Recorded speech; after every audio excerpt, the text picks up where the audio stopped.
Jau, nu bija dipiņš, jā, nu bija maziņš dipiņš, bet kā mēs tagad, pat šajā pašā brīdī, šajā pašā momentā, paskatāmies, piemēram, uz 15 minūšu čārtiņu, tad Bitcoins kustās atpakaļ. Ok, viss kaut kas var notikt, jebkurā brīdī, bet ir labi tas, ka uz dienas čārta tieši tāpatās kā bija vēlams, lai nenoslēdzās zem 42,600 šajā robežā. Tieši šeit. Mēs neesam noslēgušies zem viņas dienas, sveica nav noslēgusies. Un viņi virzās atpakaļ, kā mēs tieši šajā brīdī to redzam. Un tas ir pozitīvi. Otrs ir tas, ka tas čārts, bet tas trīsstūrs, nevis čārts, arī čārts, bet trīsstūrs pats varētu būt tagad vienkārši augšupejošs kanāls, kas no viens, tā kā pēc idejas viņš daudz ko simbolizē, viņš varētu būt tā kā flags arī, bet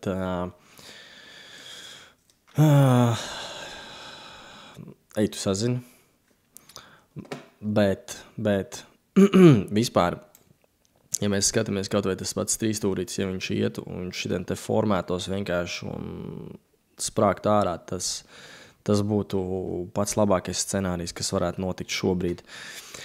Un es domāju, ka ir dažādi storija. Varētu būt tas, kad ir ziema un ziemā kaut kādos momentos Bitcoins šādi tad ir pievīles, respektīvi tie, kas tur to marketu vispār kopā, viņi ir šādi tad pievīles, un tad, kad ziemā citiem vajadzētu paņemt gainus, pārdienas atpakaļ vēl varēja paņemt. Tie, kas nepaņēma, sorry for you, tāpēc, kad kaut kāda home money vienmēr jāpaņem atpakaļ, bet feature tāda ir, ka jā, pieviļ, un šādi tad un daudzi nepaspēja varbūt arī īstajā mirklī noņemt gainus. Tā kā kaut kādu procentu vienmēr vajag paņemt tā kā sev atpakaļ, saucamā angļu valodā tāds termins home money.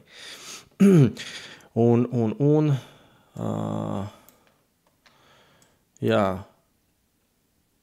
respektīvi, ja mēs šķērsotu uz dienu noslēgt zemāk par tiem 42,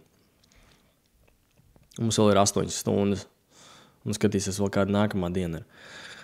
Bet tad varētu cena atkāpties vēl zemāk atpakaļ.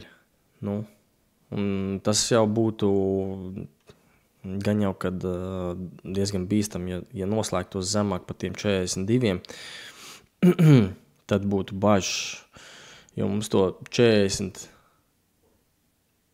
42 tūkstoši mums vajadzētu tā kā labāk turēt, nevis iet zem viņiem.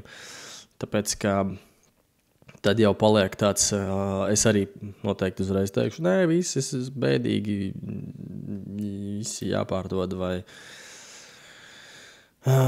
jāsalā nost. Bet ir daudz citas pozitīvas ziņas. Es netulkošu šito te, tie, kas saprot angliski, bet tie, kas nesaprot, sorry for you, CNBC, tas ir viens,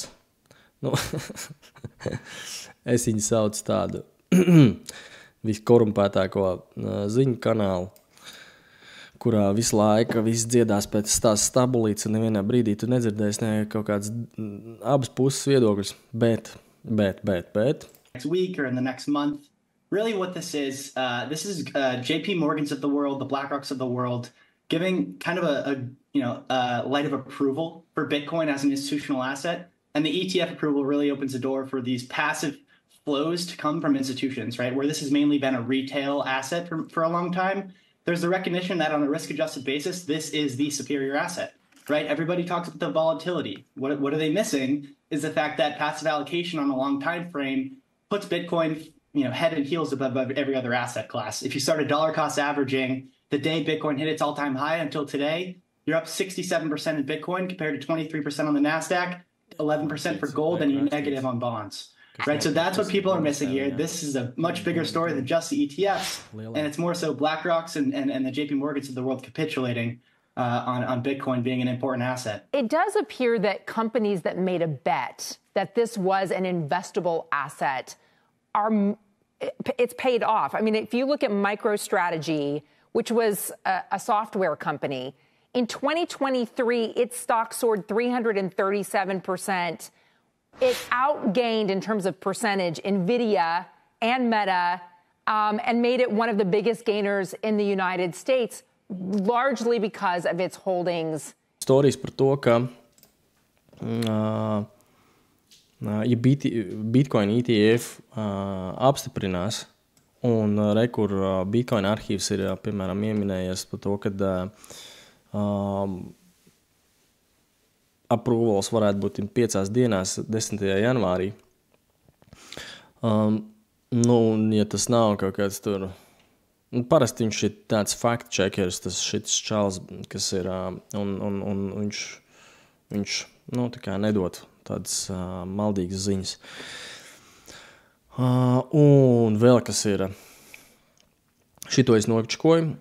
Grayscale ir nopircis sev pozīcijas spot tradingā uz Bitcoin.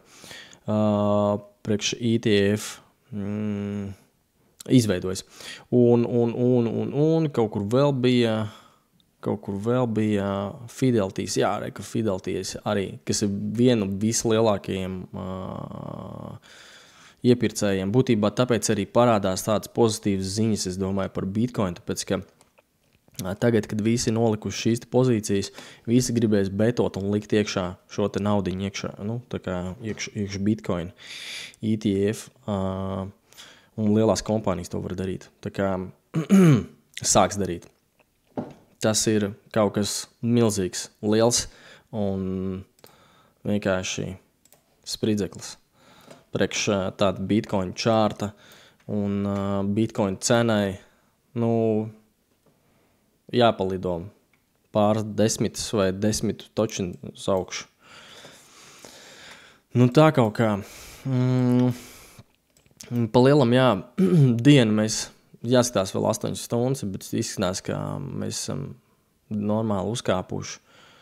Un cerams, pa šīm 8 stundām mēs noturēsimies virs šiem 42,000, lai tā cena arī iet augšup un formējās, akumulējās. Bet, ja nē, tad mēs šķērsojot šo te robežu varam sagaidīt, ka cena atnāks kur atpakaļ pie 41,700, ja ne pašiem 48,800, un ja ne vēl zemāk pie 38, un ja vispār pie 38, tad iespējams arī 34, 36. 38 būtu pirmais, bet tad redzēs. Jāskatās, to vēl nevar tāpatās uzreiz pateikt. Tas šodien arī viss, cerams patika. Stay positive. Turies iekšā, diversificē savu portfelīti un savus iepirkumus. Jep. Vai apstīsimies ātri vēl šo tēmu. Rekur. Mana sāk iepirkt. Dips bija pie 41, tagad pie 47, 66 centi, pie 47 gandrīz vai. Ir noslēgusies, tagad mirzās mazliet augšup. Kā izskatās, uz dienas čārts vēl projām ir negatīvs. 4 stundnieks ir pozitīvs. Tā kā, jā, viss var pamainīties. Vēl to pašu engine. Arī tas pats storijas. Paliek pozitīvs. Augšpējošs. Starp citu to dīrējs, kaut kas bija iekomentējis. Dīrējs, jo es zinu viņu. Pastīsies, jā, KuCoinā. Ja kas jums interesē kaut ko iepirkt, ir caur KuCoin exchange, izmantojiet manējo linku. Ja es nemaldos, viņš bija pat vēl augstāk kādreiz. par tiem 48 centiem. Nē.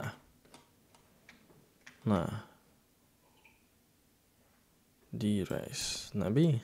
Ok, varbūt tas ir cits coins. Jāapstās pēc tam CoinGecko.